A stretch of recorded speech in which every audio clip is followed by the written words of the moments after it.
আজি আমি anti drugs এটা কেম্পেইনিং ষ্টাৰ্ট কৰিছোঁ সোণাইছ বিধানসভা সমষ্টিৰ প্ৰত্যেক স্তৰৰ ৰাইজক লৈ, বিশেষকৈ মহিলা, ছাত্ৰ, NGO, বুদ্ধিজীৱী, ৰাজনৈতিক দলৰ কৰ্মীসকল, প্ৰত্যেক বিভিন্ন অল ছেকশ্যন মানুহ এইটো এটা স্বতঃস্ফূৰ্তভাৱে ৰাস্তাত ওলাই আহিছে।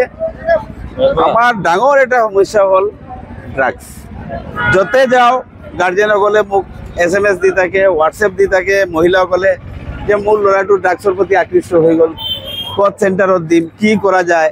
মই এটা অনুভৱ কৰিছোঁ যোৱা 6 মাহ 1 বছৰৰ পৰা যেনেকৈ মই ড্ৰাগছৰ ক্ষেত্ৰত মহিলাসকলে যেনেকৈ এপ্ৰ'চ কৰি আছে, মই আৰু ভাবিলোঁ যে ৰাইজৰ লগত আলোচনা কৰি ৰাইজেই এইটো আগবাঢ়ি আহিব লাগিব।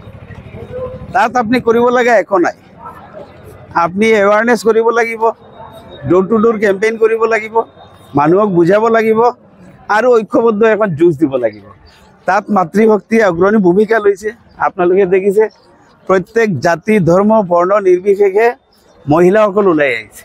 আচল সমস্যা হ'ল মহিলাসকলৰ, তেওঁৰ ল'ৰা ছোৱালী বৰবাদ হৈ আছে, তেওঁলোকে একেবাৰে মানে অন্তৰৰ পৰা ওলাই আহিছে। আৰু ছাত্ৰ সমাজ, বিশেষকৈ ষ্টুডেণ্টসকল যেনেকৈ আগভাগ লৈছে, মই আশাবাদী যে অহা দিনত আমি ড্ৰাগছৰ বিৰুদ্ধে সোণাইছ সমষ্টিৰ পৰা এখন ষ্ট্ৰং এখন মেছেজ দিব পাৰোঁ আৰু সোণাইখন আমি ড্ৰাগছ মুক্ত কৰিব পাৰিম বুলি আমি আশাবাদী।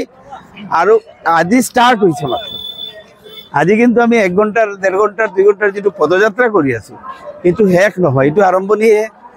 আজি 2 অক্টোবৰ গান্ধী জয়ন্তীৰ দিনা আমি মহালয়াৰ দিনা, পবিত্ৰ দিনা আমি সংকল্প লৈছোঁ যে আমি অহা দিনতে আন্দোলনটো চলাই লৈ যাম। আৰু দুৰ্গা পূজাৰ পিছত প্ৰত্যেক সোণাইৰ প্ৰত্যেকটো অঞ্চলত কেণ্ডেল মাৰ্চ হ'ব, এৱাৰনেছ হ'ব। 1 জানুৱাৰীৰ পৰা যিমান মাহ টাইম লাগে, যিমান দিন লাগে, সোণাইছ সমষ্টিৰ প্ৰতিখন ঘৰে ঘৰে মই ব্যক্তিগতভাৱে যাম। 1 তাৰিখ ডেট ধাৰ্য কৰিছোঁ আমি। 1 তাৰিখৰ পৰা ঘৰে ঘৰে ড্ৰাগছ বিৰোধী অভিযান আমি লৈ যাম আৰু মই ব্যক্তিগতভাৱে প্ৰতিখন ঘৰত যাম। 1 জানুৱাৰীৰ পৰা যিমান দিন লাগে, পুৱা 6টাৰ পৰা 10টালৈকে ডেইলি আমাৰ এণ্টি ড্ৰাগছ কেম্পেইনিং থাকিব। যেহেতু পঞ্চায়ত ইলেকশ্যন আৰু দুৰ্গা পূজা আছে, এইকাৰণে 1 তাৰিখ বাছি লৈছোঁ। ডিচেম্বৰত আপোনাৰ পঞ্চায়ত ইলেকশ্যন, এই মুহূৰ্তত Durga Puja. In between Durga Puja and panchayat election আমি কেণ্ডেল মাৰ্চ কৰিম জ'ন ৱাইজ।